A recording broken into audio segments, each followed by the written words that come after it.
Good morning. Good morning. Today is Tuesday, November 4th, Election Day. If you have not voted, please vote.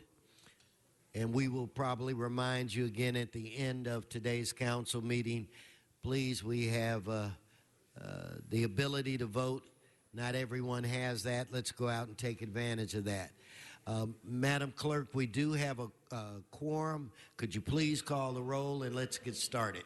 Blumenfield, Bonin, Buscaino, Cedillo, Englander, Fuentes, Huizar, Carrasco, Coin, LaBanche, Martinez, O'Farrell, Parks, Price, Wesson. 10 members present on quorum, Mr. President. Thank you very much. First order of business. Approval of the minutes. Blumenfield moves. Buscaino seconds. Next. Commendatory resolutions for approval. LaBange moves. Price seconds. Next. Mr. President, today is Tuesday, and now be the time for the flag salute. Okay, why don't we all rise? For our flag salute will be led today by Mitchell Englander. Well, thank you, Mr. President. And before we salute our flag and recognize that today is Election Day, let's think about all of our first responders as well as those in the military who have given their lives and sacrificed so much to allow this day of freedom and to cast a vote. And with that, place your hand over your heart. Ready? Begin. I pledge allegiance to the flag of the United States of America and to the republic for which it stands, one nation, under God, indivisible, with liberty and justice for all. Thank you.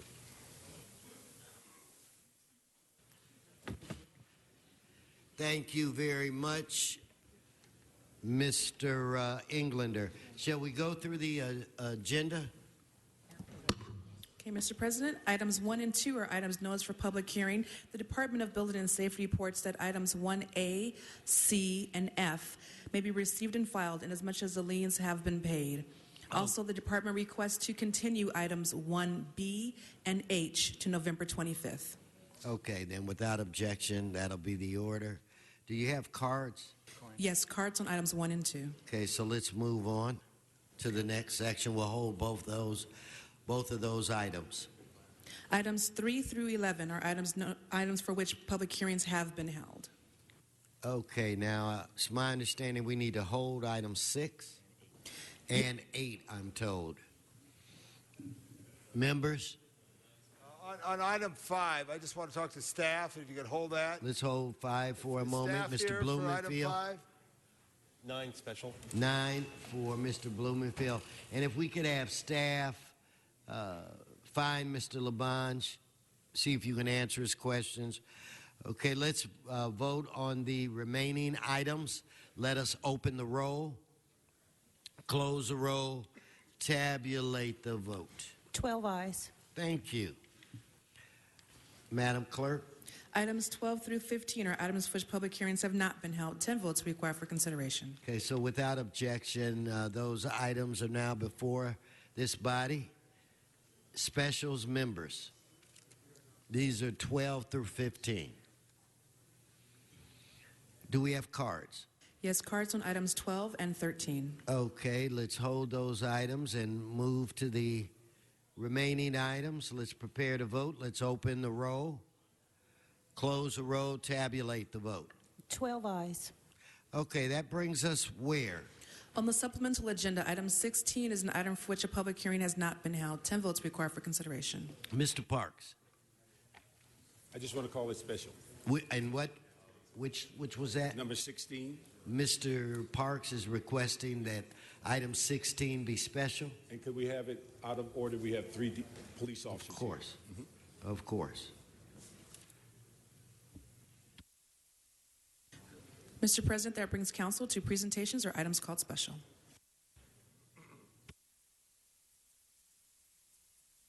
You know what, Mr. Bonin, before we go to your presentation, Mr. Parks, you want to just go on and handle item 16 now? Thank you very much. We'd ask Detective Crossan, Cuevas, and also Sergeant Henderson to come up to the podium. We have a reward motion for $75,000. We have a very serious injury and a deceased. The deceased is a coach at one of our local high schools. And so let me ask Detective Costin to give us the presentation and information as far as what you need from the community. Thank you, sir. Good morning. On Saturday, October 25th at approximately 12:20 a.m., the victim, Mr. Eddie Marshall Lewis, Jr., and surviving victim, Anthony Alexander, were stopped in a parked vehicle in the 800 block of West 84th Street. An unknown suspect walked up and fired multiple rounds into the vehicle, striking and killing Mr. Lewis and seriously injuring Mr. Alexander. The Los Angeles Police Department is requesting a reward in the amount of $75,000 to help motivate the community to come forward with any information they may have that would help us identify, arrest, and prosecute this perpetrator. Okay. And then also, Sergeant Henderson, a very close friend of the victim, could you make some comments? Yes, I'm here on behalf of the Lewis family. I'm sorry, with the senseless killing of Eddie Lewis Jr., just let you know he's touched many lives. He's touched many lives within our community. Eddie was a very productive member of society. He coached with me. I'm the head football coach over at Morningside High School, and he coached under me. I actually coached him when he was in high school. And what the family is asking for is any assistance, any help to solve this crime. Actually finding out who actually killed Eddie would mean, it would mean stopping another senseless homicide over in that area. So we're asking for any help, anything that you guys can do for us. Thank you very much for coming. And also, as a contact number for the public is 213-485-1383. And the detectives that are handling the case is Detective Cruz and Van Leeuwen. But we also appreciative of these two detectives coming down and being forced into service. So thank you very much. We'd ask for an aye vote on this $75,000 reward. Thank you, Mr. Parks. If I could have Mr. Walsh fill out a card pass. Okay, let's prepare to vote on this item. Let's open the roll, close the roll, tabulate the vote. 13 ayes. That passes. Forthwith on that item, Mr. Bonin, would you like to, are you ready? Sure. Okay, we'll turn the floor over to Mike Bonin at this time.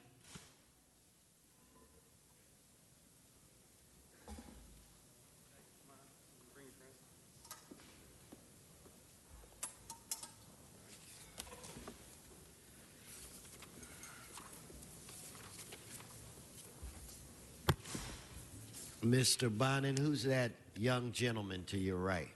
Colleagues, I am, first of all, I can't see any of you. I forgot my glasses today, so I'm just going to be squinting a lot. And I think I'm here with Zaki Mustafa from the Department of Transportation. Zaki is the first person I'm giving a new award to. I've created something that I like to call the Yes Award. It is so easy in a big bureaucracy in a big city to get caught in a no or get stalled in inaction.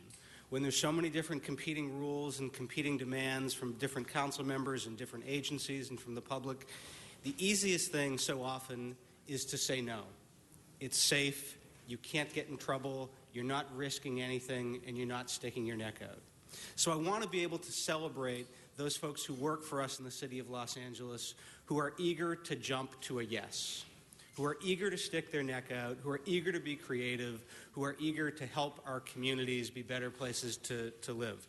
And while I am no Eric Garcetti when it comes to doing design stuff, our Yes Award is a pair of scissors cutting red tape, all spelled out in the word yes. That's good. Let's give Mike a round. Thank you very much. That's a good design. Very good. I'm very proud of that. So let me tell you a little bit about Zaki, because for me it was very important to make sure he was the first person I give one of my Yes Awards to. He's one of those exemplary employees who refuses to take no for an answer and has been repeatedly eager to work for a yes in my district. Time and time again, he's helped my office figure out solutions to transportation problems that have been nagging our communities. To name just a few, recently there was an explosion of DOT sign blight on San Vicente Boulevard in Brentwood. All of a sudden, literally dozens of signs went up, and they were unnecessary. And Zachy helped us figure out a way to better manage and navigate that place so that we didn't need as many signs there. In our district at Bundy and Mayfield, we may have the singularly most unpopular stop sign in the history of transportation. And it went in shortly before I took office, and we've been trying to find a way to take that out while at the same time preserving pedestrian safety. It had been a binary decision for months and months. We either protect pedestrian safety or we allow traffic to move. Zachy looked at the situation and said, let's do a roundabout. And he's been working very hard with community stakeholders and the different agencies to make sure that we can put a roundabout there. We had a long-standing problem on Sunset Boulevard where kids weren't feeling safe going to and from school. And Zachy helped us break through a log jam and make sure we could get a left turn signal at Kenter and Sunset. In Pacific Palisades, we almost had to cancel a bus route because the turnaround for the bus no longer met the standards. Zachy helped us redesign a turnaround so that bus service could continue. This is the kind of thing that Zachy helps us do every single day.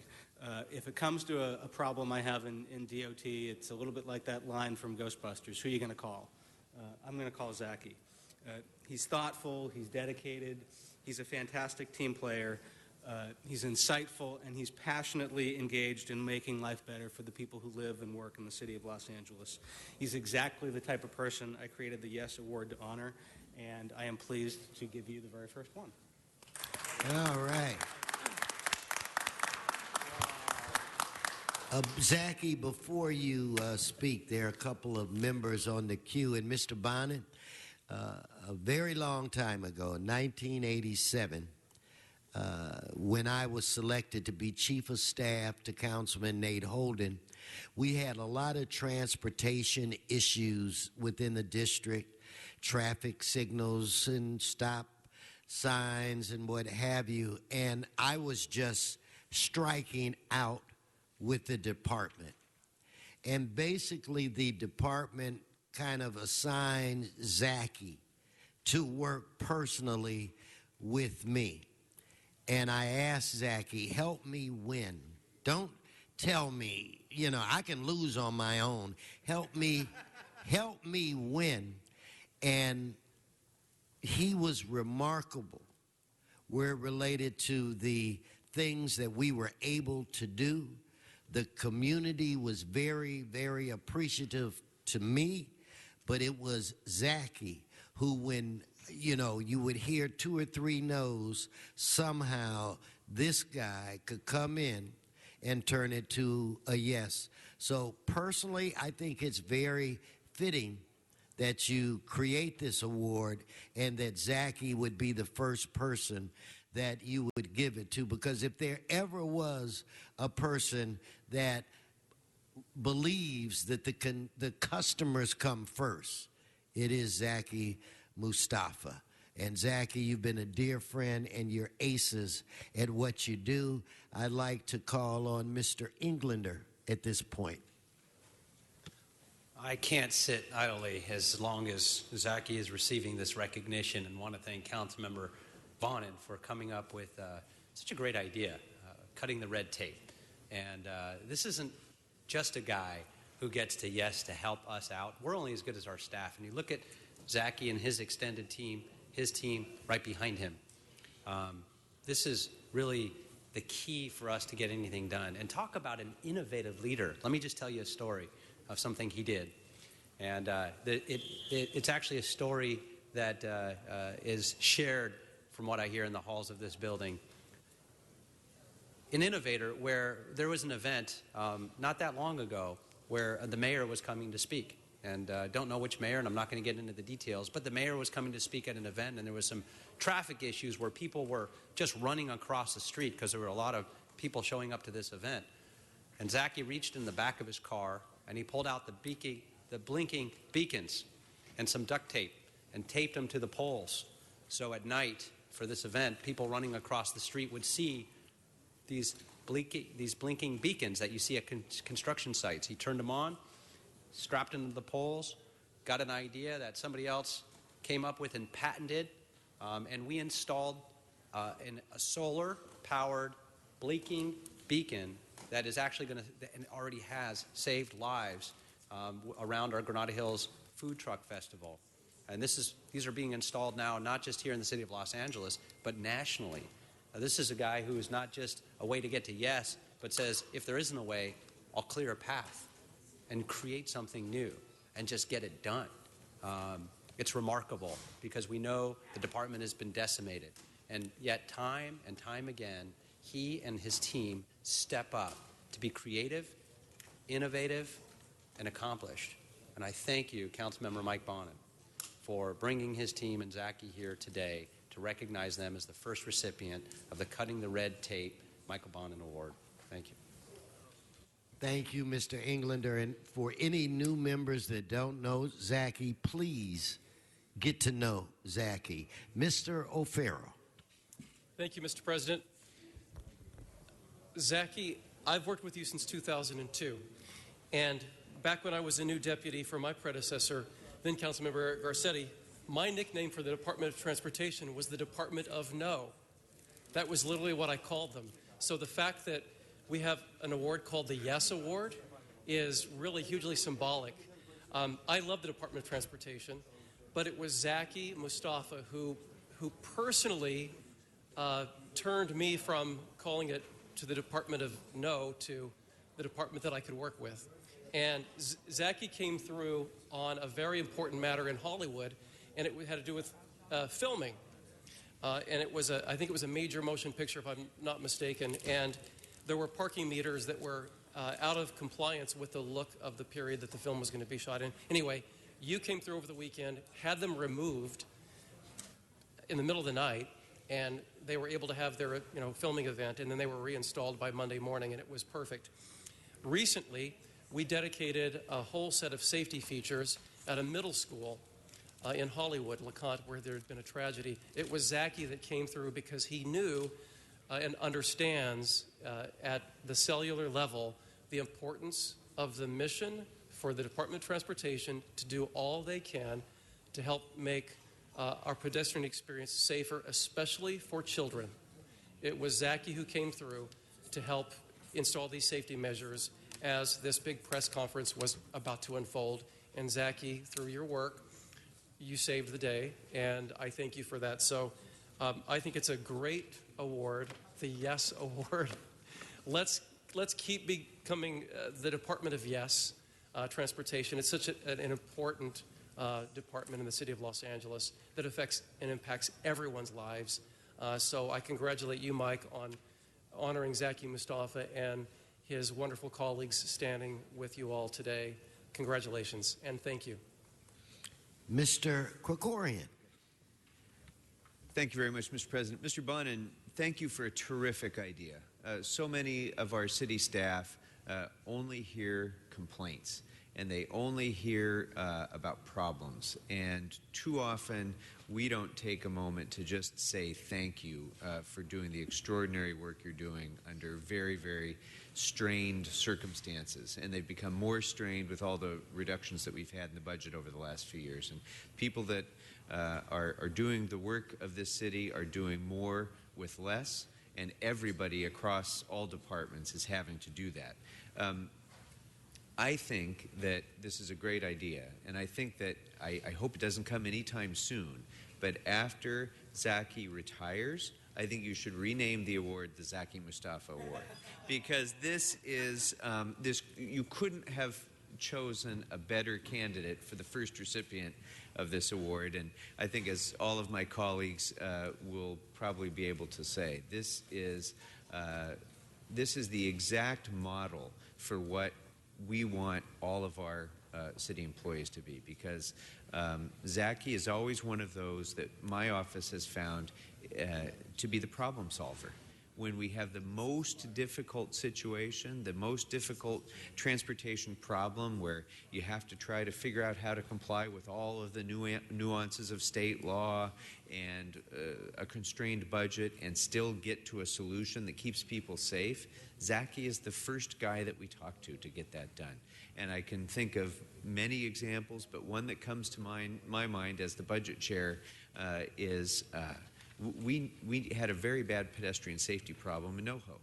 And we wanted to get a rapid flashing beacon in a crosswalk there where there have been many near misses, and within a block or so of there, several deaths.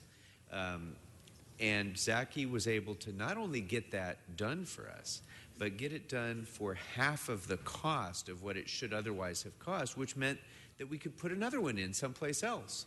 And so this is the kind of work that not only pleases constituents and pleases council members and their staffs, but quite literally saves people's lives. And so, Zaki, I just can't thank you enough on behalf of all of the people in my district for not just that example, but countless examples that we could give all over the district of traffic lights and pedestrian safety measures that you've been able to get done, which have kept people safer. So thank you very much, and thanks, Mike, for doing this. Mr. Labange. Thank you very much. And Mr. Kokoyan, very nice words. Mr. O'Farrell and Mr. Bonin. You know, Mr. Zine had an idea. They were Z Awards. Remember Mr. Zine? He used to be here. Well, it's really the Zaki Awards. That's where it comes from. Zaki is not afraid. If there was a board and it was April and they were drafting top players to play in the National Football League, Zaki would go number one because he has the heart and the mind and the soul to get it done. He cares about people. He cares about people. He doesn't care about paper, and he doesn't care about the city attorney. I made him look at me. Okay, there he goes. He cares about people. I'm just kidding about the city attorney.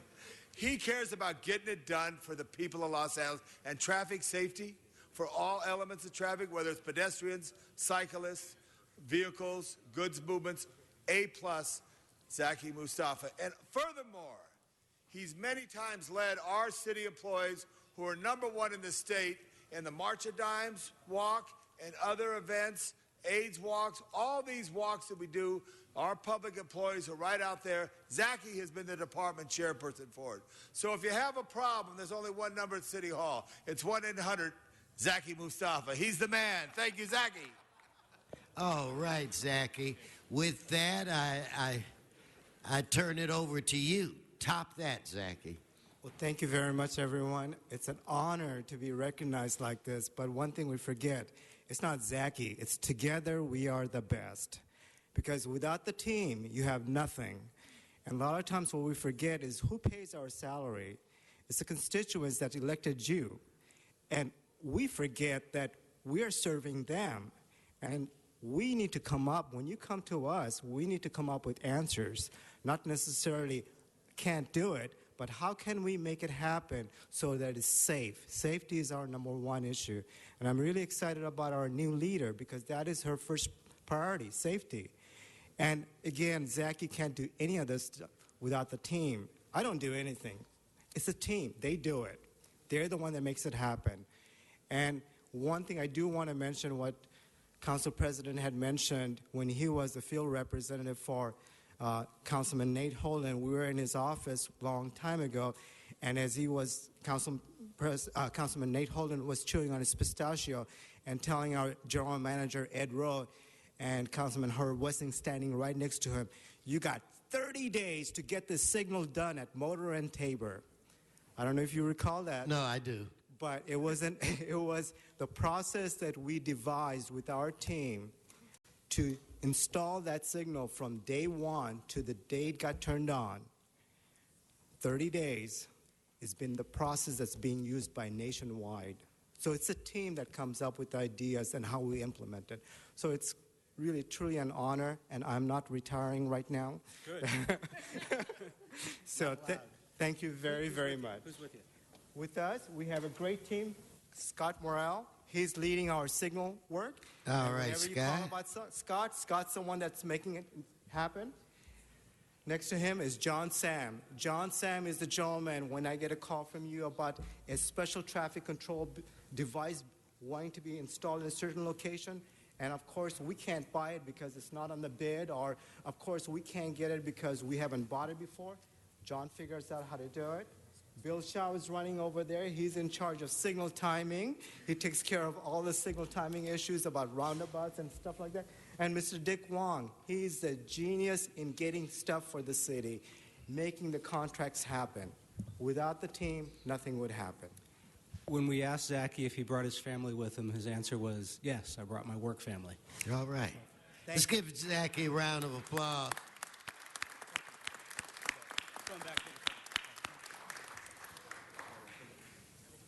Again, Zachy, congratulations. And Nate Holden used that traffic signal in every campaign after. You guys should have seen it. There's a photo. Zachy's in it. I remember that, Zachy, very, very well. Let me look to Mr. Englander to see if we are a go. And if that's the case, Mr. Englander, the floor is yours. Joined by Mr. Bloomingfield.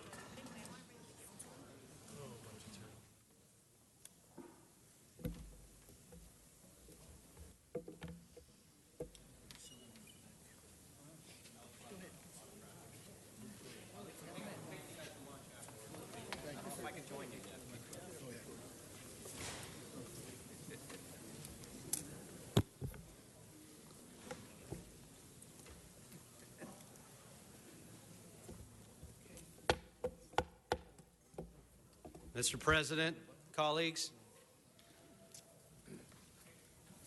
Veterans Day is only a week away. My birthday. Your birthday. Happy birthday. These gentlemen behind me deserve praise all year round. Celebrating, yes, give them a round of applause.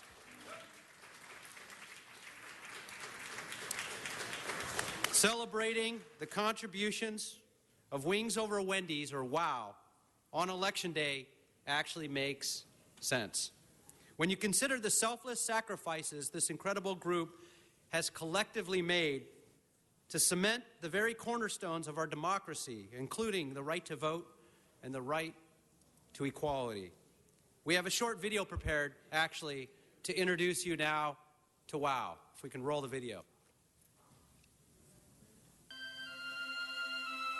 In 2002, when two individuals came to this Wendy's in West Hills for lunch, they began talking about the war because Fred Bleckman, who was a Corsair pilot, was reading a magazine about the Air Force and talking to himself in a way. And Mickey Epstein, who was at a table close by, was also in the Army Air Force, and he started to talk to Fred. They had such a good conversation, they decided to meet every week. Well, a couple of months later, 10 to 12 people were meeting every Monday. Before you knew it, the group got to be where we were 80 to 90 people every Monday morning, which we do today.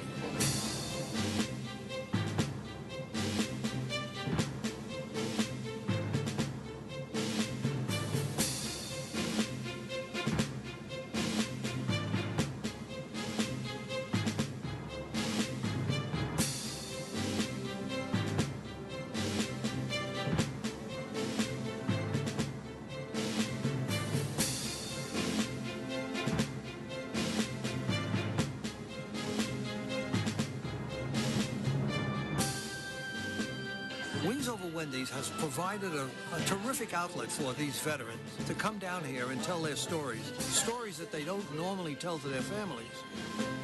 And it's a way of them, it's something for them to look forward to. Monday morning comes and they're all out in front of the door before the place even opens. And when they get in, everybody's telling their stories and we're just loving it. That's what Wings Over Wendy's does. It's a band of brothers that all share the same story in a sense.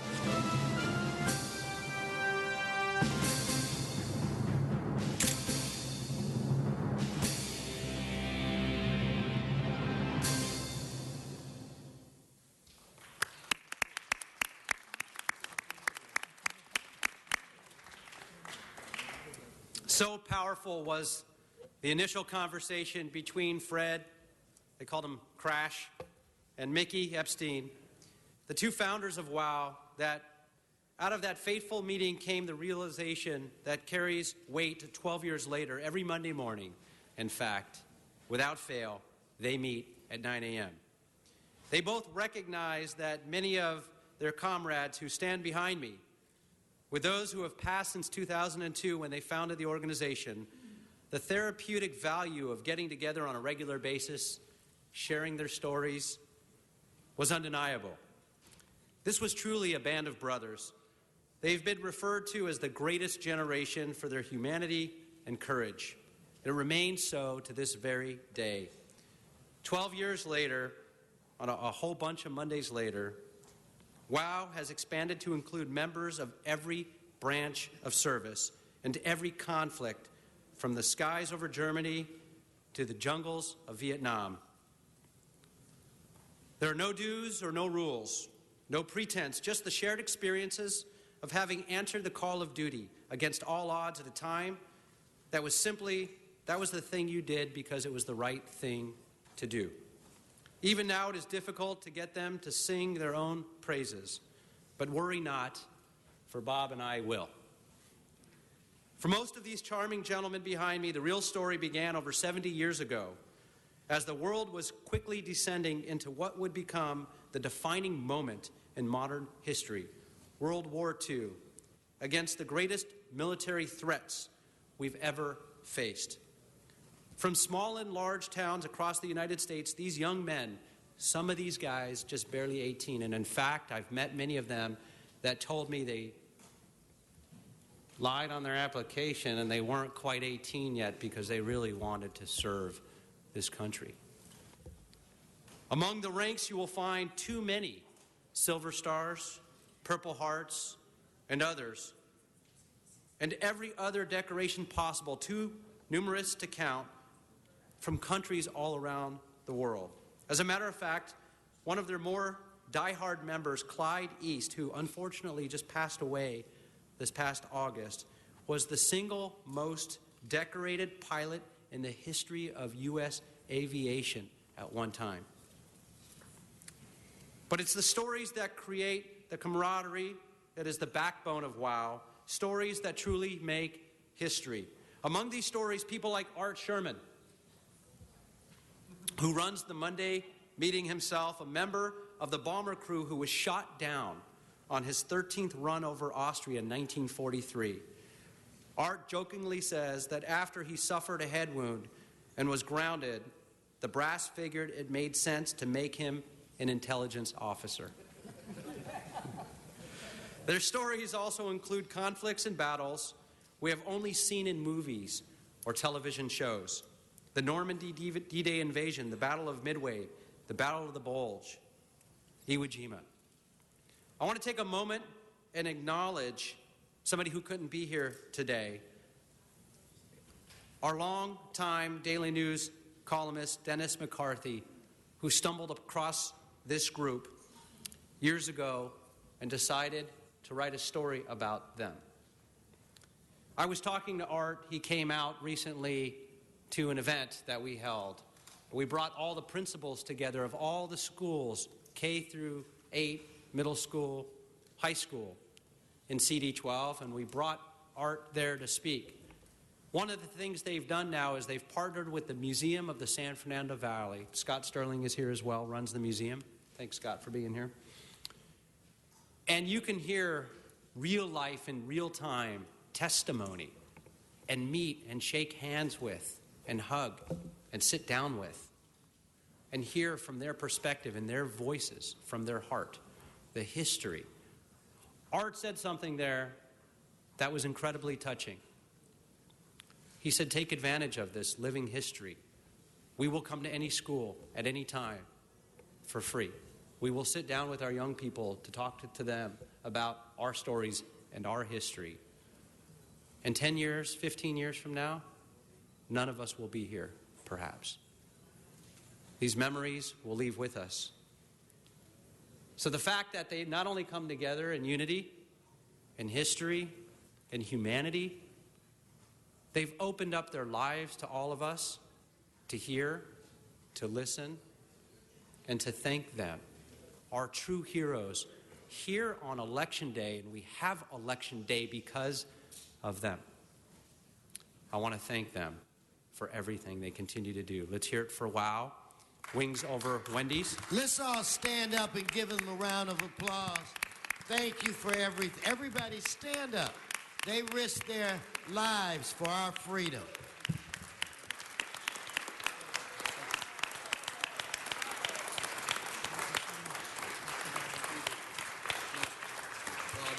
I'd like to turn it over to my colleague as well for him to present to them too. Councilmember Bob Blumenfield.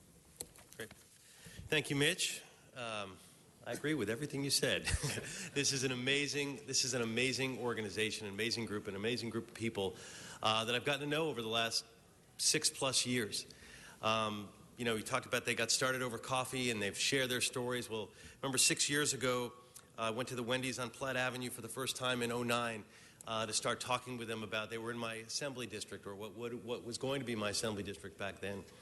And we just had really hit it off with a number of members. Art and all sorts of other folks became not only friends but advisors to me on veterans issues. Art's now the chair of my Veterans Community Action Team. Steve Puglisi, Steve Klausner, Howard Swirlick, Ray Rosenbaum, Shirley Andrews, all of these folks here and many of the other folks here provide regular input, not just in their meetings, but they'll talk to us about veterans issues. Lieutenant Clyde East, who we mentioned, who sadly passed away last month, I had the honor of bringing him to Sacramento to honor him as a Veteran of the Year, chosen in my district, an amazing person, and I got to know him quite a bit on that trip. So it's sad when we lose some of these amazing members, but they're here and they're a living history. And as Mitch mentioned, when you start hearing about the history, there's just great stories about people lying to enlist, about soldiers in Normandy, the Battle of the Bulge, escaping POW camps. I mean, the kind of stuff you see in movies, these folks have lived. And they've all experienced amazing things, and they've also, frankly, experienced things that they wish they could forget. But they're here, and they go that extra mile. They've served their time, and they could just as easily stop serving. But instead, they continue to serve not only by getting together socially, but by giving their experience to the next generation, by inviting people into their meetings. Not only do they invite elected officials like myself to come to the meetings, but they invite all sorts of people, young people. It's just an open environment, and people get to learn about the history. So I just wanted to join in their singing their praise, thanking them for their service, for giving us the freedoms that we enjoy today. And today we think about that freedom of voting. It's so important. So thank you for their unwavering spirit, their openness, and really they're an inspiration. And so I want to join with Mitch in presenting them a certificate on behalf of the entire city. So, thank you.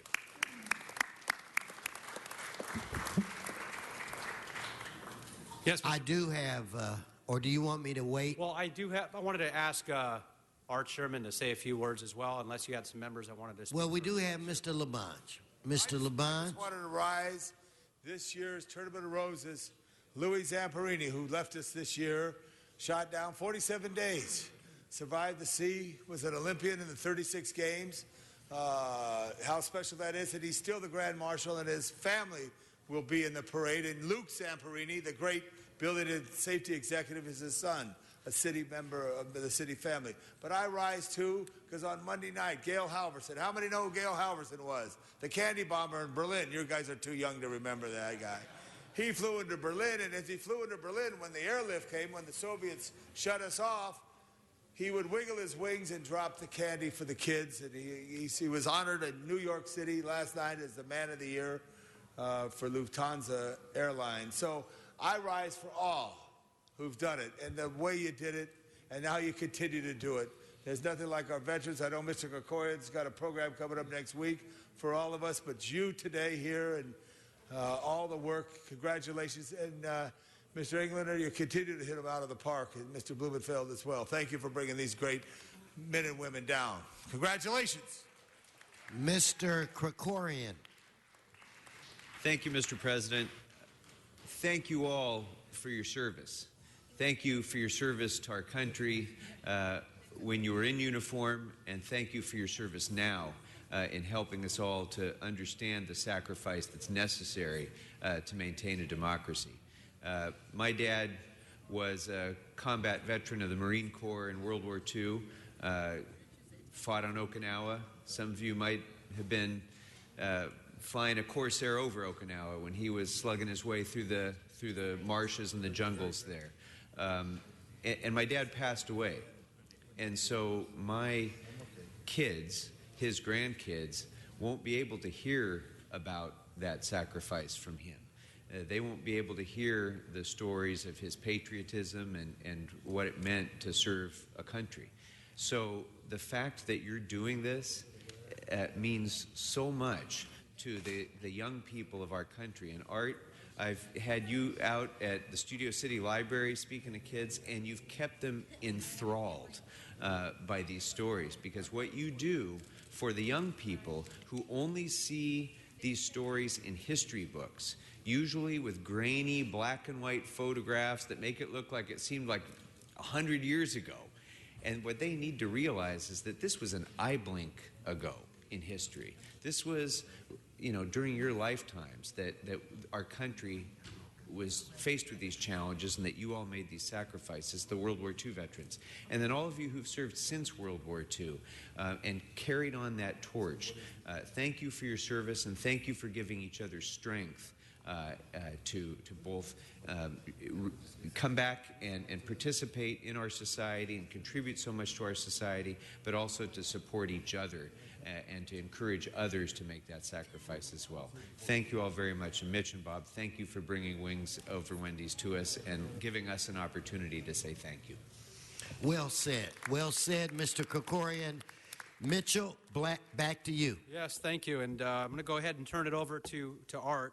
But since we do often practice rhetorical thievery here, I would share with you a quote from General George Patton, who said, "Wars may be fought with weapons, but they are won by men and women." And so with that, Art Sherman.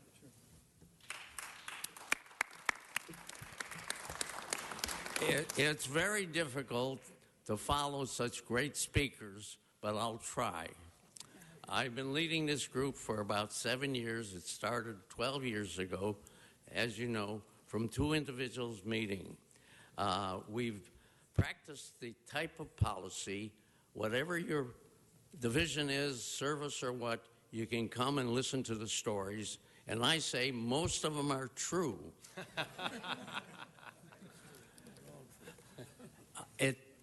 When we meet on a Monday morning, I stop and I watch the guys and gals coming in, and I realize what a wonderful stories they've got to tell.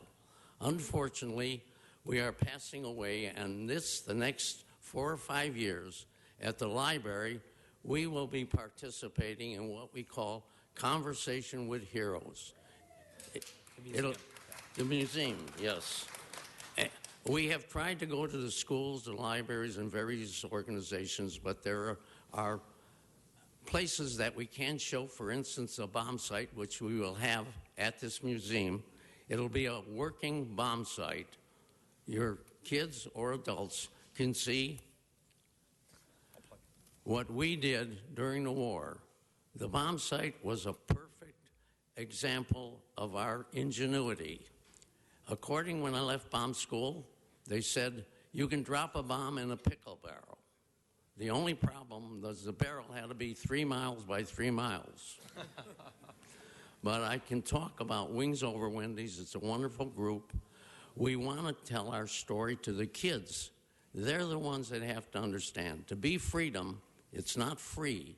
Somebody has to pay for it. And most of the heroes, more than us, are in the cemeteries all over the world. And we give the kids an opportunity to know that it's going to take their effort, the future generations, to make their country as great as it is today. I have 2 policies that I tell the kids. When you're in combat, you don't care if the guy protecting you, what his color, his branch, his eye color, his hair color. You just want to make sure that he's protecting you. That's a good policy. And the second policy is, if you will treat everybody as you want to be treated, it'll be a better world. And we want to make these kids understand the United States and the country is a great country, and we want to keep it that great, and it's going to take effort on their part. And thank you for honoring us, the men and women of the Council. And, of course, Mitch and Bob have been wonderful to us, and I want to thank them a second time. Thank you. Thank you. Thank you all. Give it up for Wings Over Wendy's. Just a couple of things. The working bomb site he talked about is inert. It's safe. Just want to put that out there. It's not active. Number one, the Museum of the San Fernando Valley is going to be opening on November 8th. We have our opening at 4 p.m. and 8 o'clock. It's going to be at Wilbur and Nordhoff. We've got grand opening cards here as well. And so we want to make sure we have a good showing for that. We finally have a home for the Museum of the San Fernando Valley. And with that, we'll leave you with the saying from law enforcement: the color of freedom is red, white, and blue, unless it's in your rearview mirror. God bless you all. Thank you. We're going to go back to take a photo of all of us. So we'll walk back this way. I just want to, I'll say hello to Paul. Of course. We're going to walk by them right now. Again, thank you so very much for your service to this great country of ours. Thank you all.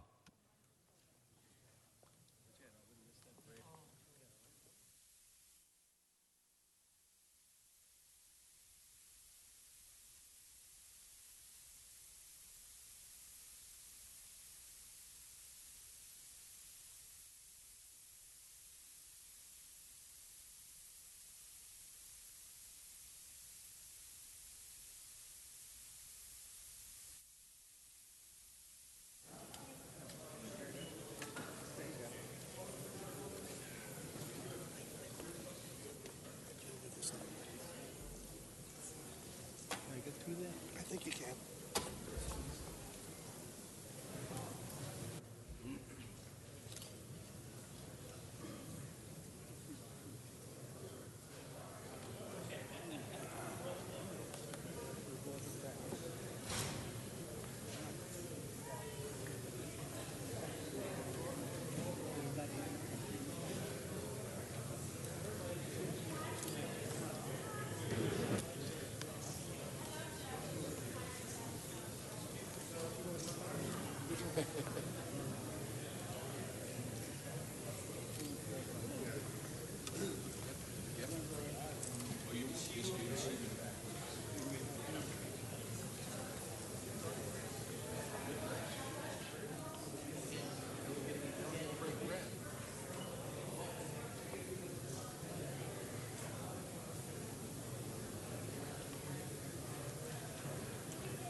Okay, again, thank you all for your service.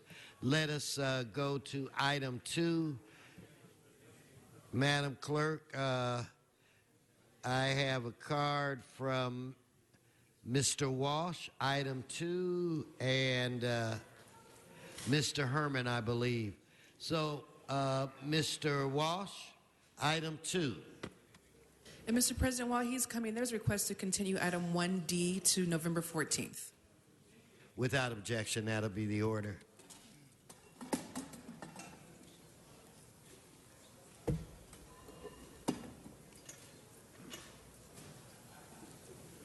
John Walsh, blogging at HollywoodHighlands.org, or go to J. Walsh Confidential, tweeting at Hollywood Dems for all your endorsements. Number 2, Transportation Committee report, condition clearance and permit issues, activities for environmental clearances. This is from the Department of Transportation, traffic studies. As you know, we have the worst traffic in the world.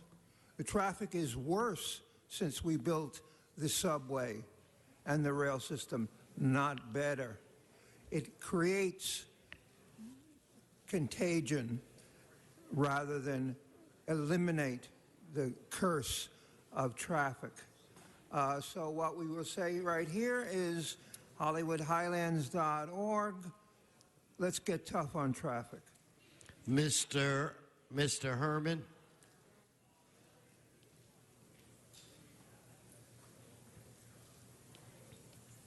If you really thought that the Cahuenga Pass exit was a bad traffic jam, think of this traffic study report.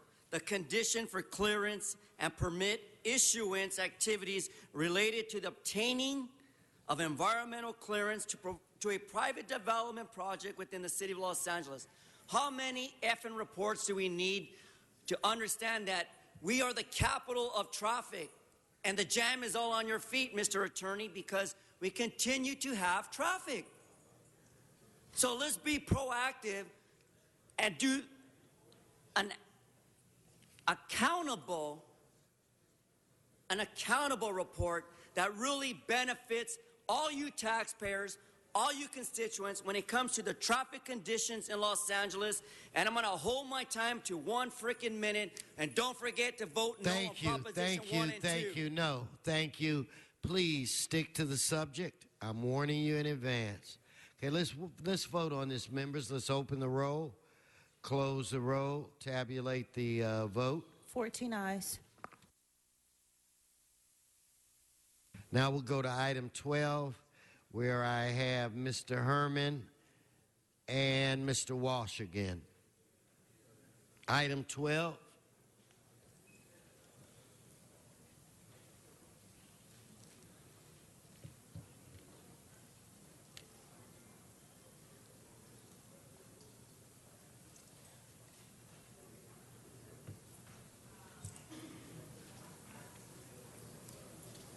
John Walsh, blogging at HollywoodHighlands.org. Join the thousands. This is again, let me say, this is wealthy neighbors in the Fairfax area getting a street closed for them, okay? Now, if your skin is this color, it is white. It is much easier, and you live west of La Brea, Barrow Drive, closure, vehicular driving at the easterly terminus at Fairfax Avenue. It's a minor vacation. Well, coming to LA is a minor vacation. I consider this a major vacation. It doesn't say here all the politics involved in getting your street banned from traffic. But I'm telling you, if your skin is white, it helps a lot. I should know I'm white. HollywoodHighlands.org. Mr. Herman.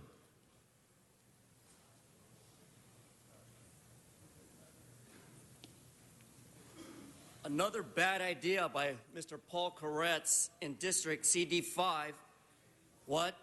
Affluential neighbors who get the recommendation for closure of Barrows Drive for traffic in the Fairfax Avenue. Only in a white community this will ever happen, because us minorities do not ever get closures to our streets because we are the hit and run capital of the world. But this motion by Mr. Koretz and the speaker, Mr. Wesson, don't give a damn about minorities other than the white affluential neighbors. Stay on the subject. Under Vehicle Code Section 21101FF, Barrows Drive.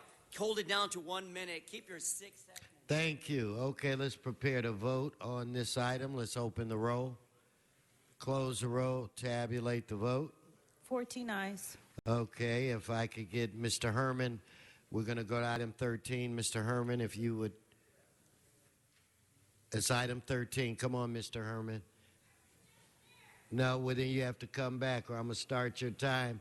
And also, Mr. Walsh, if you could begin to make your way down, sir. Hey, good morning, Thank Mr. you. Krikorian. You're limping. Stay on the subject. Item 13, motion of referral for Fuentes and Busquiano relative to the installing street banners regarding recognizing the grand opening at the Discovery Science Center. Herman, come on, speak so we can understand you. I'm not going to listen to that for 2 minutes. Fuentes and Busquiano relative to installing No, street Mr. City banners Attorney, could you jump in on this? His voice, he's altering the pitch of his voice, and it has a disruptive effect. No, it's a very disruptive. Speaking your normal. Okay, thank you, Mr. Herman. Thank you, Mr. Walsh. No, turn off his time when he's done. Okay, Mr. Walsh. blogging at HollywoodHighlands.org. Again, when you do the right thing, I back you. I'm just wondering, these are street banners for the reopening of the Children's Museum. It's excellent. The last time I was there, I was LAUSD teacher for a week at the Blend School for the Blind, and we took the students down to the Children's Museum when it was downtown here. He still's not talking about I think the street banners are an excellent idea, but I'm just wondering, with these street banners, do you recycle these banners? Or maybe you should sell them as souvenirs that you could get your money back. But in any case, congratulations to Mr. Fuentes and Mr. Buscaino for reopening the Discovery Science Center and the Children's Museum. It isn't totally terrible in the city, just mostly. HollywoodHighlands.org. Okay, thank you.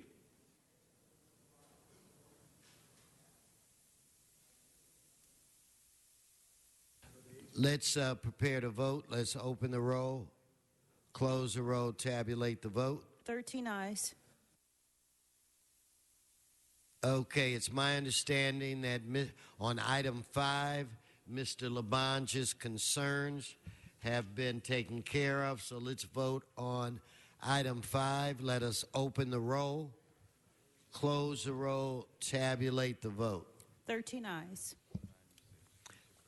Mr. Koretz, would you like to go to item 6? Yes, please. Thank you, Mr. President. We've been working with planning for a long time, trying to wrap our arms around the explosion of out-of-scale development in our single-family neighborhoods. And an approval from Council today will instruct the Planning Department to come back with an ICO that will hopefully buy us time to implement our RFA, BMO, and HPOZ changes. We're supportive of these efforts, and we're hopeful this measure will be the first step in addressing the systematic single-family home destruction, of which these are being replaced with many out-of-scale McMansions.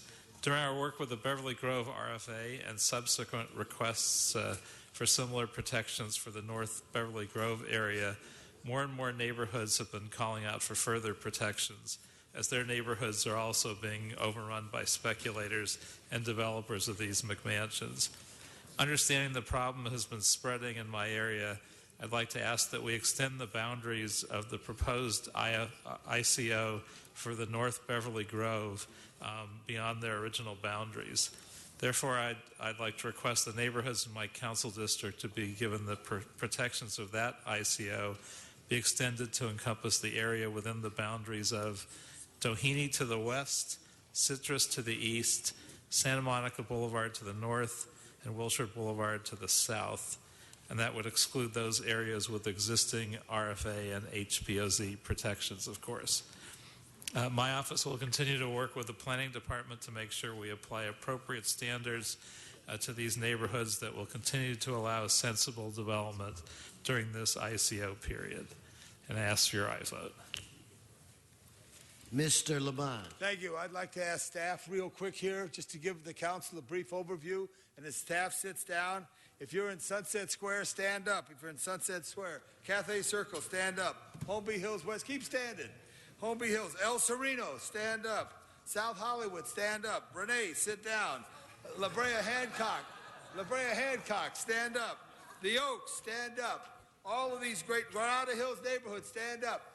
Just to say, members, the city of Los Angeles is a city of great neighborhoods. And unless we protect them in the right way, we're going to lose the great neighborhoods. And that's what makes Los Angeles special.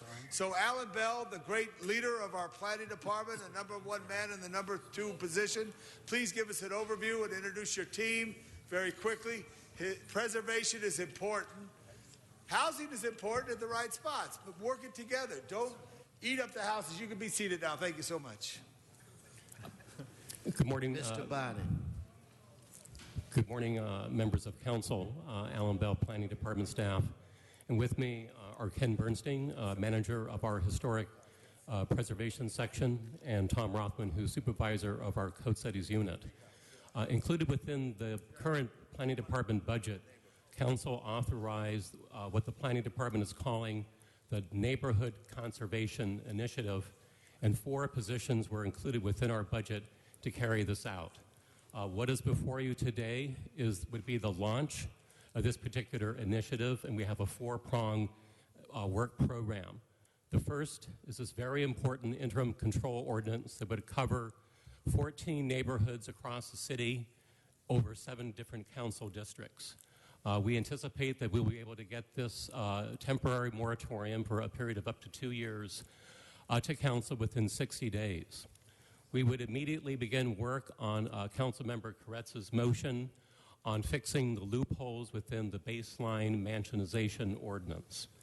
The third and fourth parts of this work program would be to implement historic preservation overlay zones for 5 neighborhoods where we have the survey work that is completed to enable us to establish 5 new historic preservation overlay zones.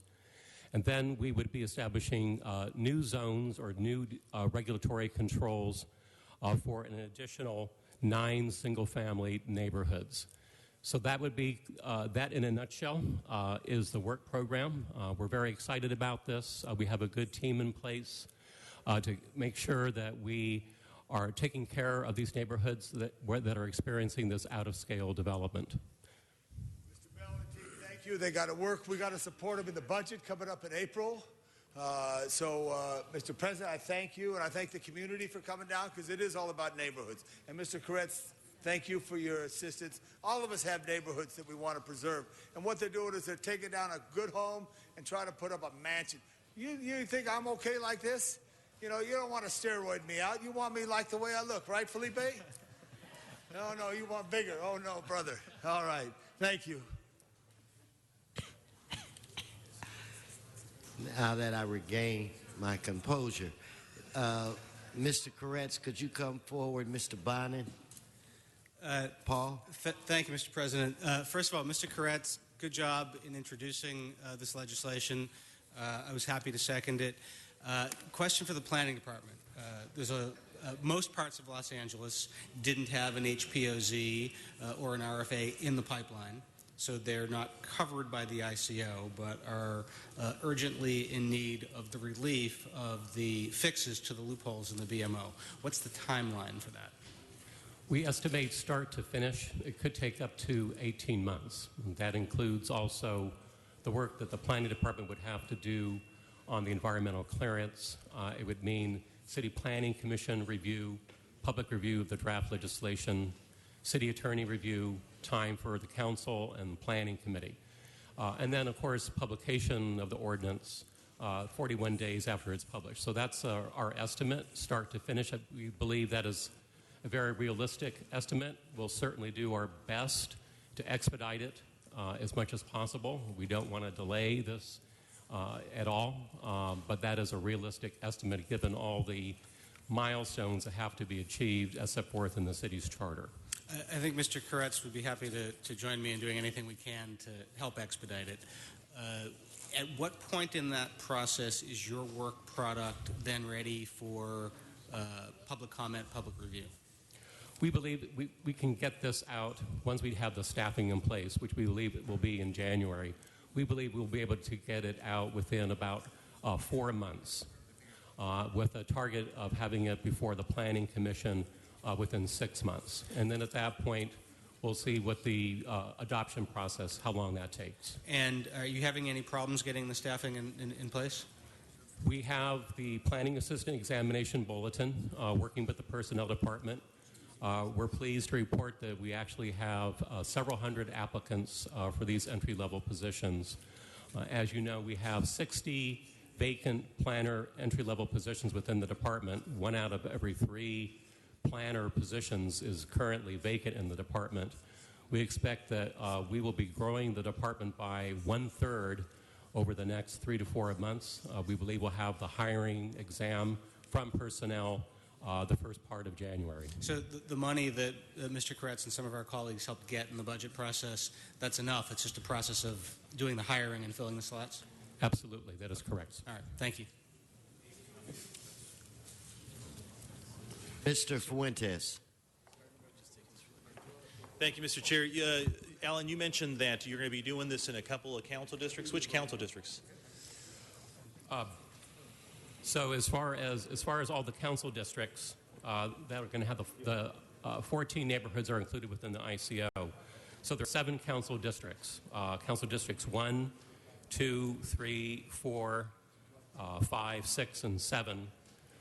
And then HPOZs 4, 5, 10, and 14.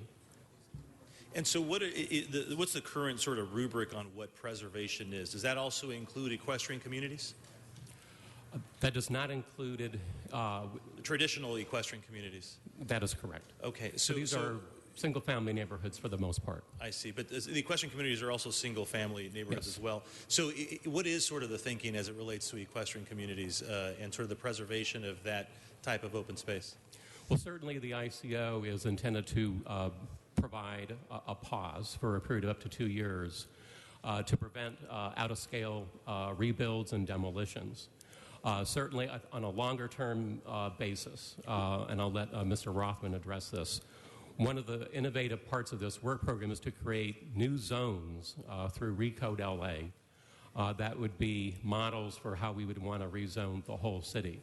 So certainly equestrian neighborhoods that have unique needs that are different than more traditional single-family neighborhoods, that's part of the work program in Recode LA. We certainly would intend to experiment and come up with different ways of acknowledging those kinds of neighborhoods as part of that process. Is there an opportunity to engage in that conversation during this ICO?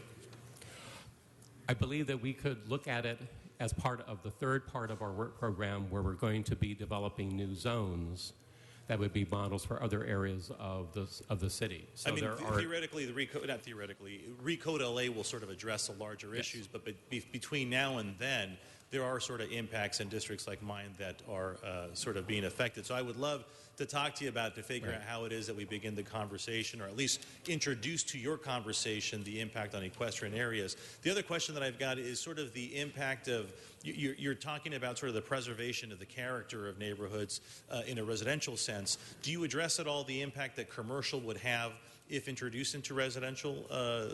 Because there are instances in my district, for example, where you see some commercial applications making their way into a residential area. Would the ICO, in theory, sort of handle that situation as well? No, the ICO would not.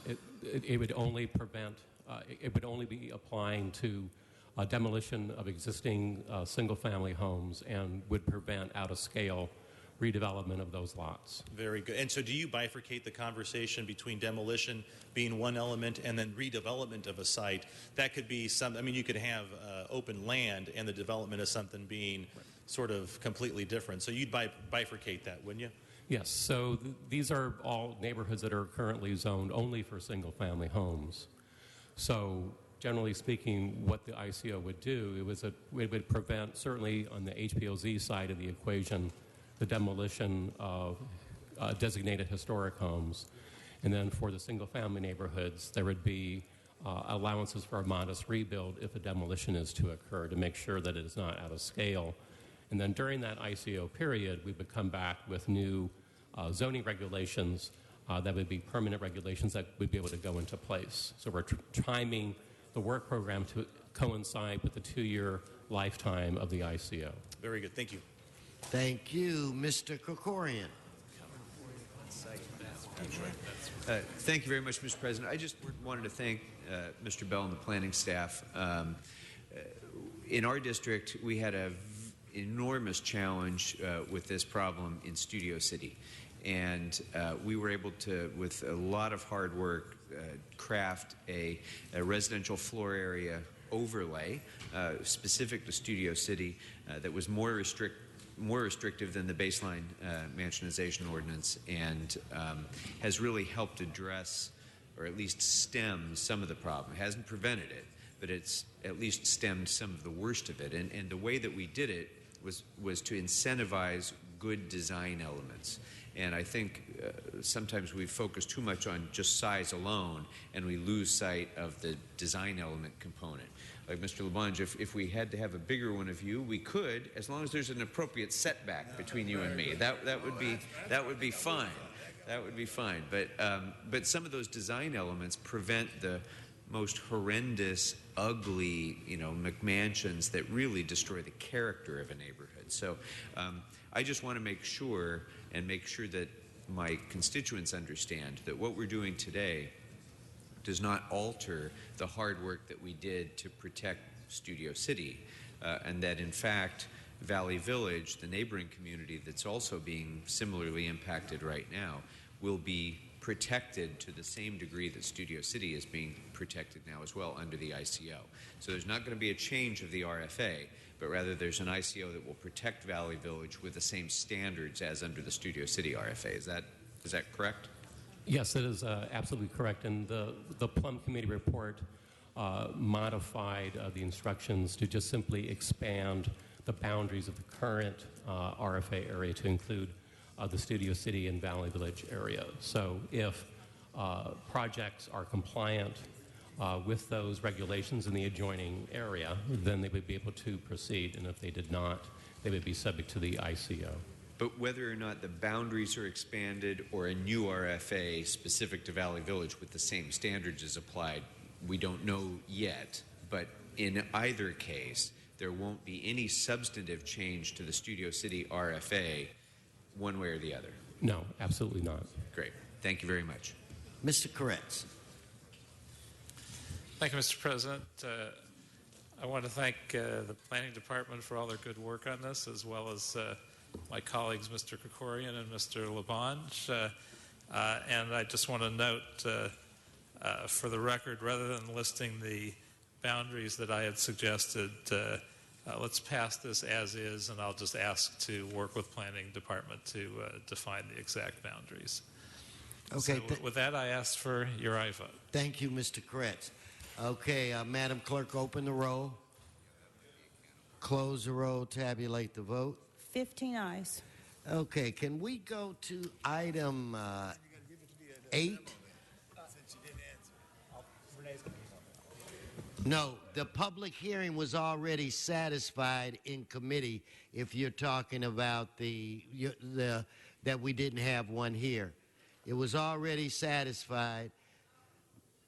So now we're going to move to item 8, which was held because of an amendment, and I also have a card from Mr. Akala. And Mr. President, amending motion 8A has been circulated.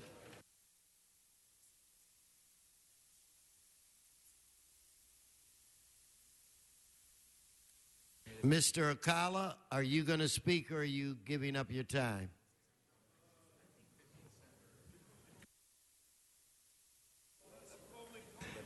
Start his time. The ladies that are No, walking out. you have to speak on this issue. I know, they wanted No, to... no, item 8. That's what we're on. Item 8. Item 7, no. Item 8. Item 8. Transportation Committee report relative to the reinstituting of the city speed HUMO program, whatever the hell that is. The Los Angeles Department of Transportation. Well, I can tell you about that. In the poor neighborhoods, transportation department is pure crap.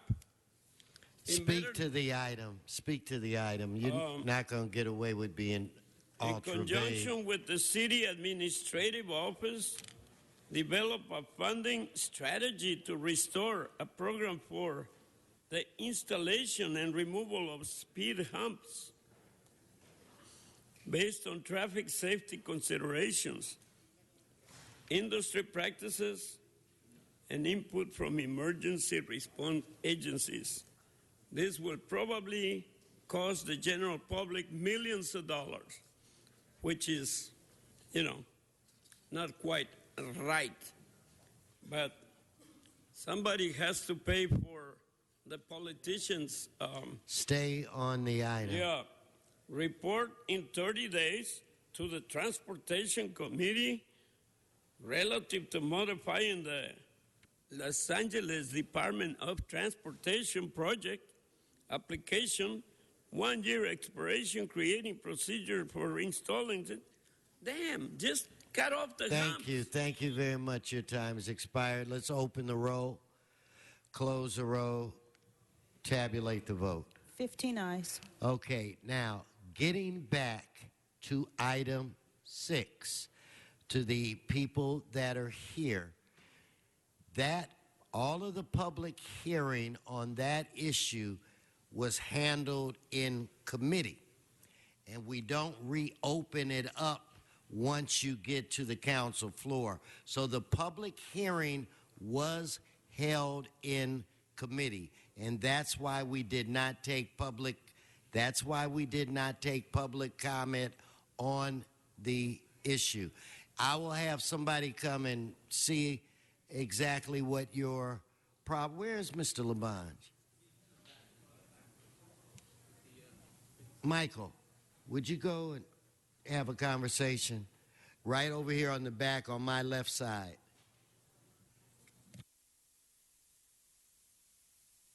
Mr. Bloomingfield, it's my understanding that we have number 9 left, and you call that special?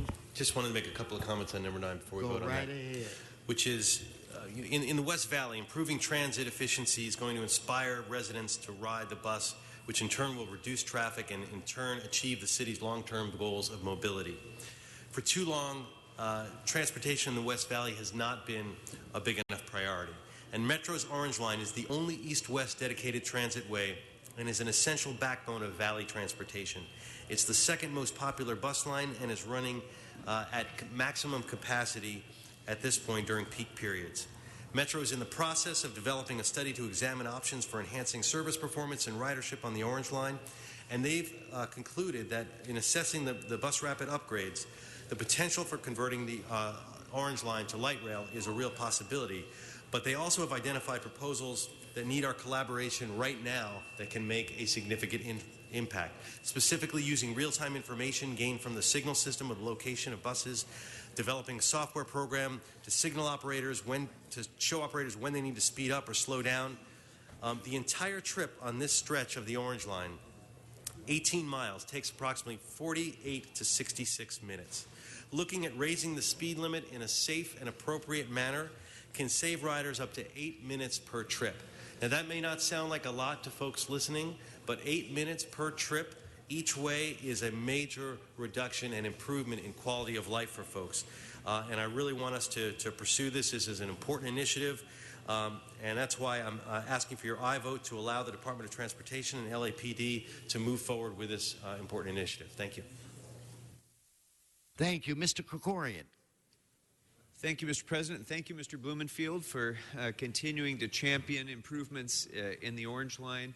I think the Orange Line, more than anything else, puts the lie to the old stereotype of the San Fernando Valley not being interested in taking transit.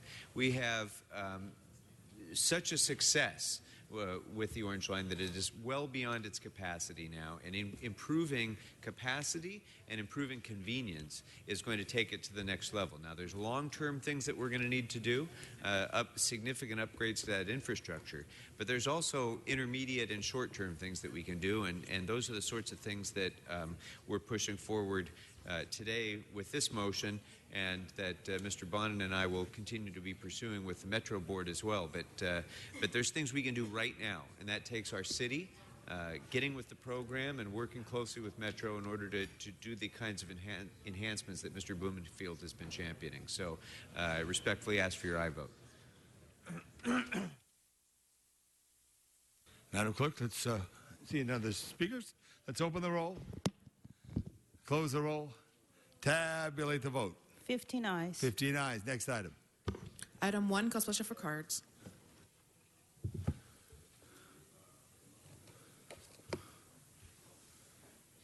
Mr. Walsh.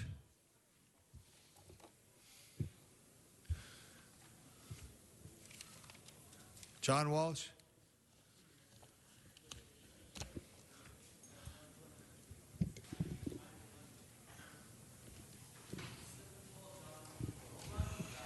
Thank you, John. Okay, this is item 1. John Walsh, blogging at HollywoodHighlands.org for election tips. And these are protests for building and safety. And the people who paid their lien without coming down here are losers. Because anybody who gets a lien and comes down here and protests it, as anybody who has seen, they will be called to the side by the city council district councilman, and their lien will be cut in half. They never come back and complain.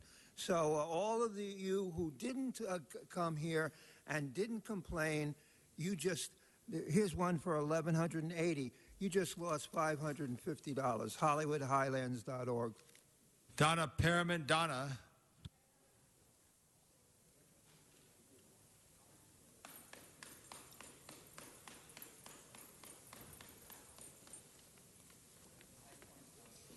Yes. It seems like we got a lot of liens over here. It's an unfair system where if somebody comes down here and go in front of the city council, they can probably get their liens reduced. But if they can't get down here because they're probably working or didn't know about it, then they have to pay the full lien. It's not a fair system. It's not fair that you put these liens on them, but you have all these tax breaks to the film industry. So, if you can give tax breaks to the film industry, you can certainly give a help to these people who are having a little problem. And I just say one real fast that I didn't get to speak on number 9. I wanted to say that I like the orange line. I don't think you should screw it up. All right. Thank you very much. Juan Aikala. Number 9, we all had cards on it. We had cards on number 9, but you bypassed us. Okay? Liens, once again, 1,174 cents because we want you to pay through the ass. 2,796 because we sit here and we don't give a shit about you if you lose your home. $737.60 just because you're a poor slob going to work just to have a place to live, and we are here to make sure you don't have a place to live. One lien for $1,167 just because we have balls of steel and you are nobody.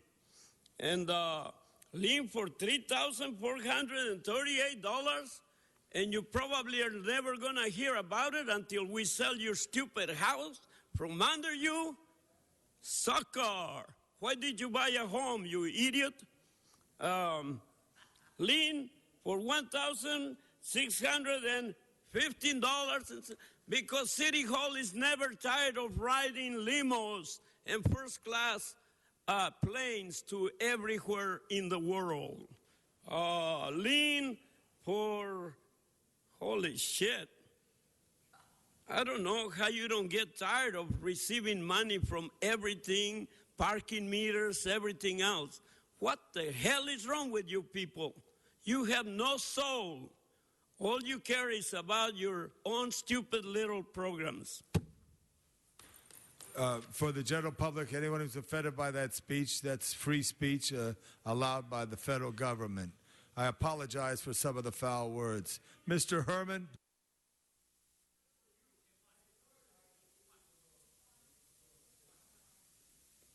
Mr. Herman.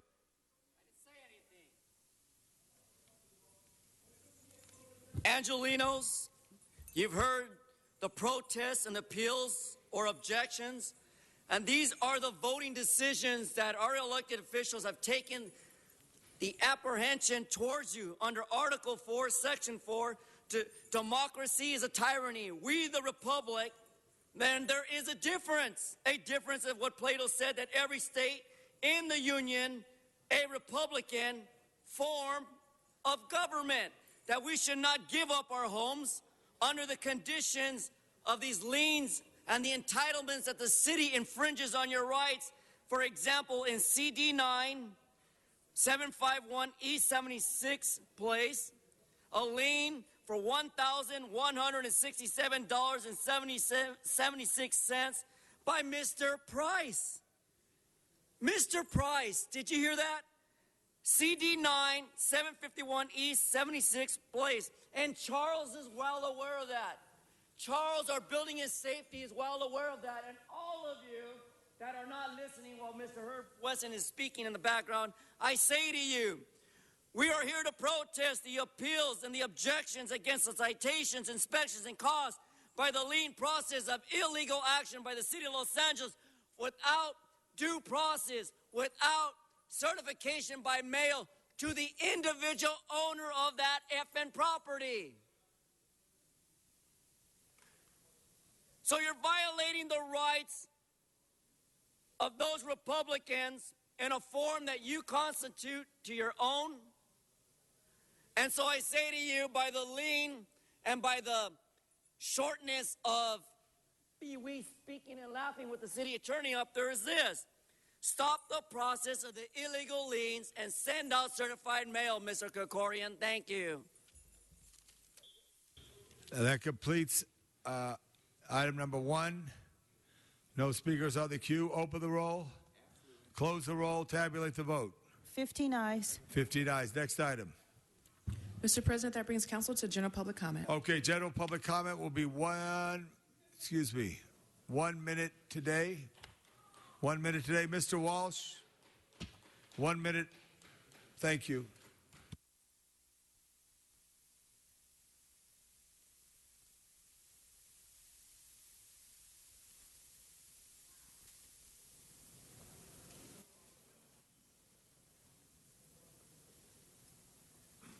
John Walsh at HollywoodHighlands.org, urging you not to vote. You have other things to do in your life unless you are going to vote for all the candidates that I endorse. Why on earth would I encourage someone to cancel out my vote by telling you to vote? If you're going to vote for anybody but Sheila Kuehl, don't waste your time. There's lots of things. Make love to your wife. Make love to your husband. Make gay love. Spend all day making love. But don't vote. If you're going to vote for Jerry Brown's water bond, stay at home. Try drugs. Try alcohol. Do anything. We don't need you to vote. Only vote for the candidates. Vote 6 no-nos. And vote for the candidates at my website, HollywoodHighlands.org. Don't vote. Robin Rudesbill, followed by Pam Anderson.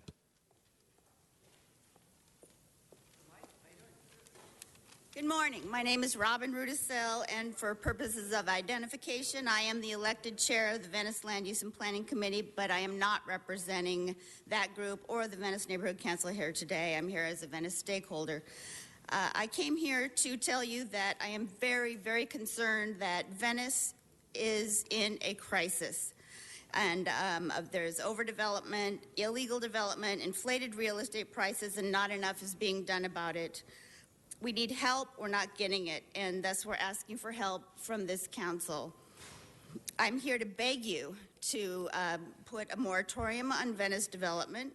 The number of development projects is way out of control. We have much more than the city average. The real estate prices have been pushed up by speculators.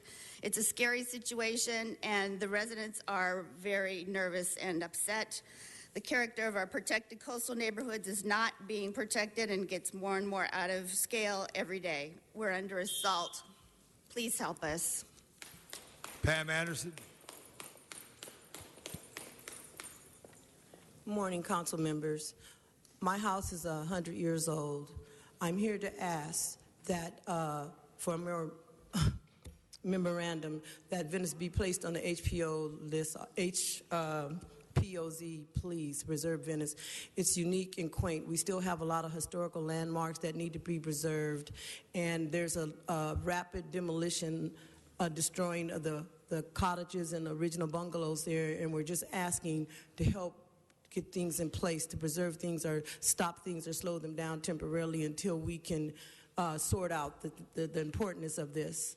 Please help us preserve our community. What makes it quaint, that's what makes people want to come to Venice, the attractions. We have a cemetery that's on Lincoln Boulevard under some things, and we have just different little pockets. We have salt marshes, we have the Bologna wetlands. We're just asking west of Lincoln that you please work with us with the Coastal Commission and everything to preserve our community. Thank you. Lydia Ponce.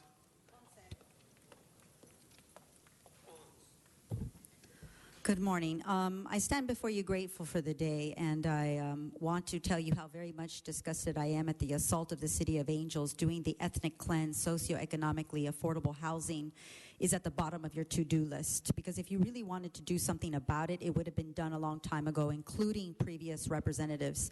The big ugly boxes in Venice replace affordable housing units and never found feasible. Not even an in-lieu fee is charged on behalf of the obligation under the Mello Act. It is not simply being upheld in Venice. We have Venice Specific Plan, Recode LA, Land Use Plan, Coastal Development Permits, Shared Economy, Short-Term Rentals. Let's talk about the Coastal Act, de minimis waivers that are demolishing buildings and rebuilding with illegal and erroneous coastal exemptions, no city control whatsoever. Categorical exemptions, erroneous and never ever consider the accumulative impact and are just not allowed. All of this violates our trust, our public trust in you. Donna Perriman.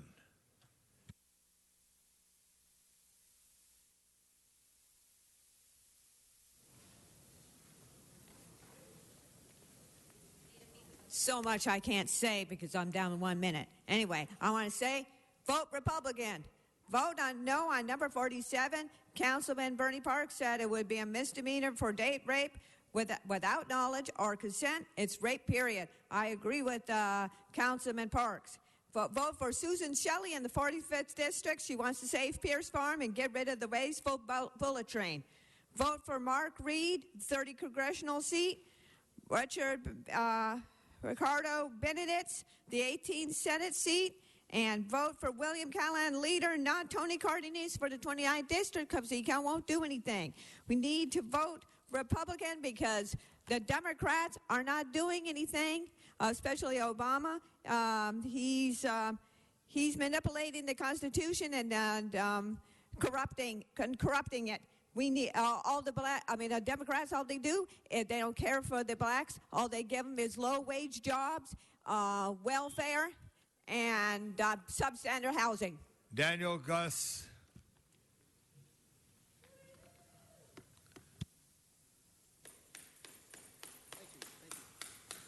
Good morning, council members. I was shocked at the last meeting to see Jim Bickhart sitting behind you.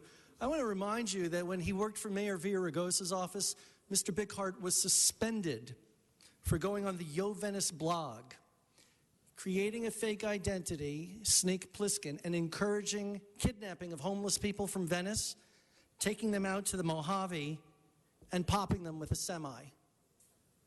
He was suspended. He signed an admission form. It's on the Yo Venice blog. Why would you allow that to be behind the ropes? To members of the public, please see my new City Watch LA article, Pickpocketing LA's Animal Welfare Trust Fund. This morning, the Pause Committee approved the hiring of 20 animal licensing canvassers, and it's going to be a disaster because you have 20 people who are there for a good thing enforcing incredibly ass-backwards dog licensing programs. I'm going to write about it again for City Watch. Really ass-backwards. What a waste of money. You're missing out on millions of dollars. Thank you. Brian Barajas.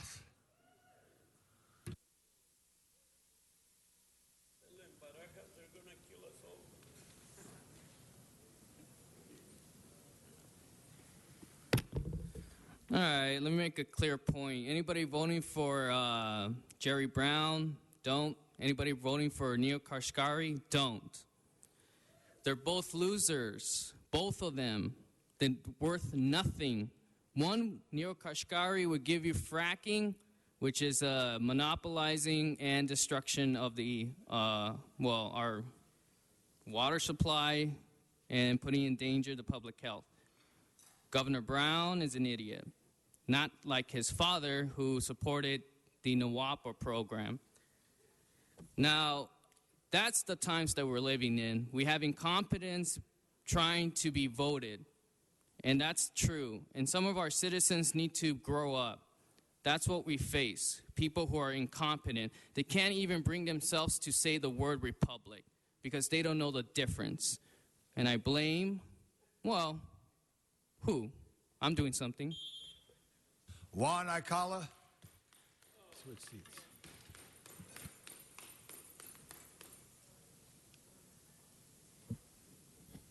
Koretz and Krikorian, two little pigs in a poke. Just look at them.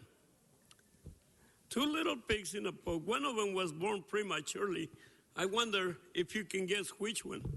Anyway, my main concern is about how come we do not have a place to live for human beings? We have places for dogs. We have places for birds.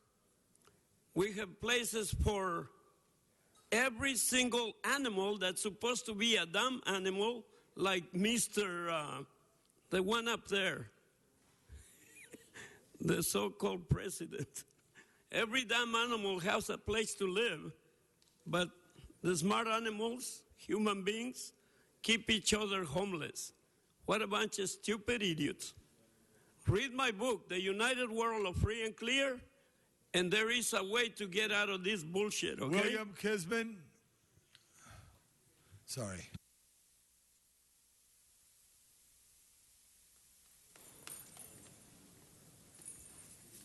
Hi, everyone. I'm William Kuzman. I hope I can get your undivided attention for the moment and that all the cell phones are put down so I know you're listening. This is not your typical comment.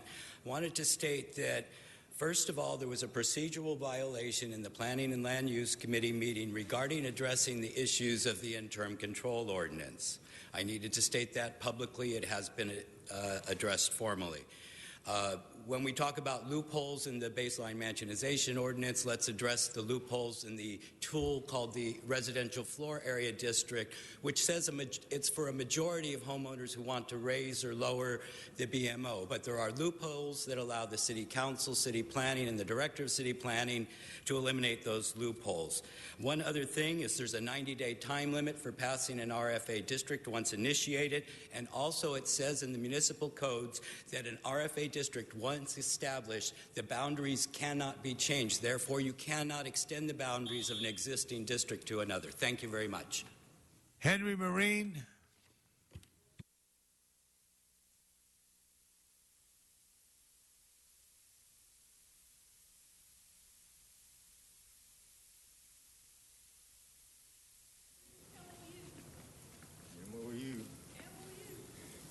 Yeah, MOU, make others understand. As you know, the colleagues and appointees of Nate Holden and his successors have been using the Nate Holden plan too long, not accounting for the time of employees, withholding MOU-defined deductions, and not accounting for it longer than the law allows. So, when are you successors of people making mistakes on an ongoing basis going to start legally working? Anybody look me in the eye? I didn't think so. They're all liars. Thank you. Mr. Herman.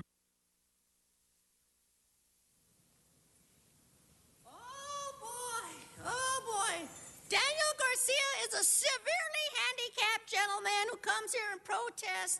And I'm talking about the requirements that prohibit exclusion, segregation, and unequal Hold treatment. the clock for a second, please.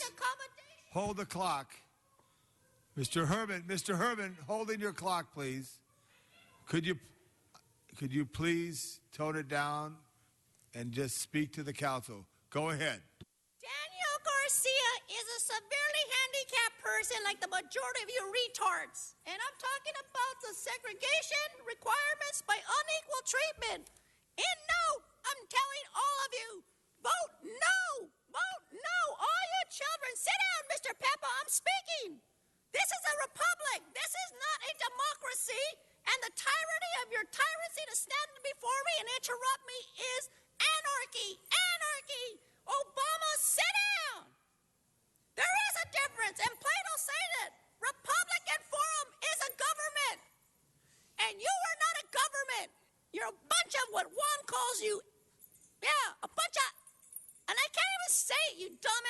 So I'm going to stop and say 33176, Officer Well, that completes his public comment. Mr. Koretz, I'm sorry for not acknowledging you. I want to abide by the city attorney's guidance.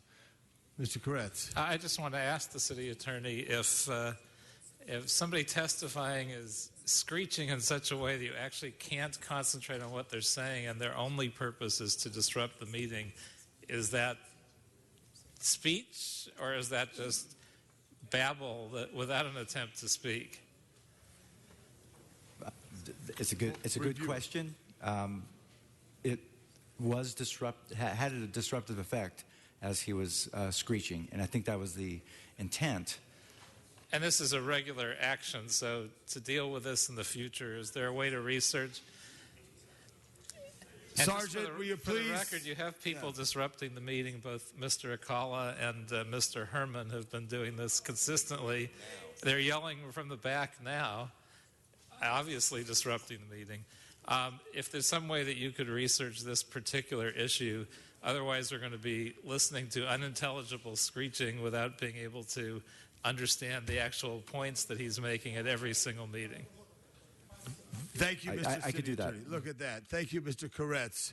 Members, any announcements on this day, Election Day 2014? We want to encourage everyone to vote. Any adjourning motions? Please all rise. Please all rise for adjourning motion. And Mr. President, Council has motions for posting and referral. So ordered. All rise for adjourning motions. Thank you. Mr. Englander. Thank you, Mr. President. Colleagues, I'd like to adjourn in memory of firefighter, lawyer, author, educator, and a true trailblazer, Arnett, the rookie, Hartsfield Jr., who passed away this past Friday, October 31st. Hartsfield was born in Bellingham, Washington on June 14, 1918, grew up in an interracial family.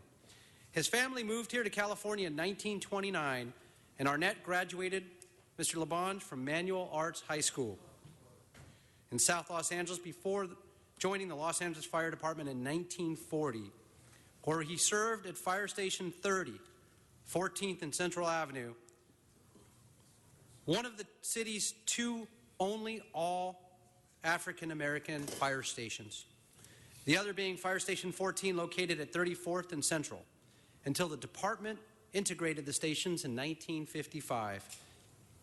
During his 22 years of dedicated service protecting the citizens of Los Angeles, Hartsfield was promoted from firefighter to lieutenant, and he became the first African-American captain in the Los Angeles Fire Department until the civil service. Hartsfield courageously served our country during World War II as an Army infantry lieutenant. After the war, Arnett used his GI Bill to go back to school and attended UCLA and then went on to USC Law School. A pioneer in his own right, he was the first in his family to graduate from high school, obviously the first to attend college, and then obtain a law degree from USC in 1955. As a lawyer, Hartsfield often represented his clients for free. He later taught ethnic studies at Cal State Long Beach and retired from his 26-year teaching career in 1988 at the young age of 70. A historian of African-American firefighters for nearly 7 decades, Hartsfield founded the African American Firefighter Museum, located at the former Fire Station 30 where he first served. He authored The Old Stentorians, which chronicled the experience of the African American firefighters in the fire department, published in 1973. Arnett passed away from natural causes at 96, and he's still survived today by his wife, Janine, daughters Paula, Charlene, and Barbara, his son, Arnett Hartsfield III, 3 grandchildren, 2 great-grandchildren, and 2 great-great-grandchildren.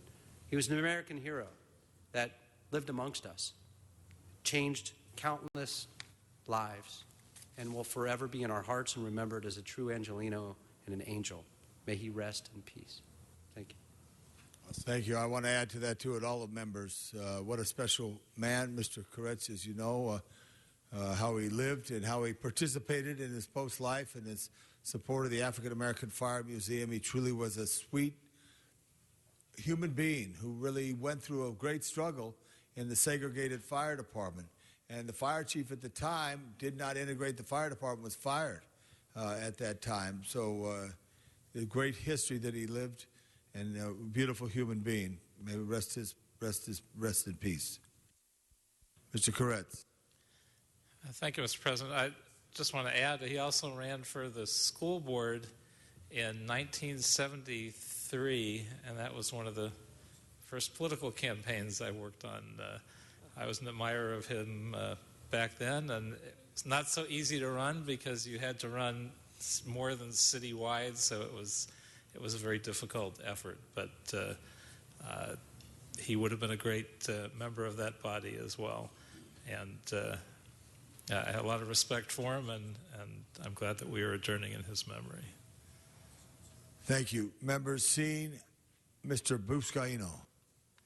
Thank you, Mr. President. It was a wonderful tribute.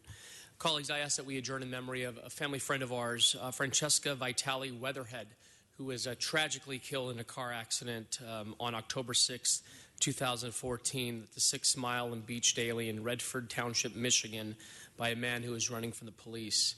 She was born on November 2nd, 1988, and was from Royal Oak, Michigan. She was a loving wife of Matthew, daughter of Tony and Angela, and sisters of Christina and Nina.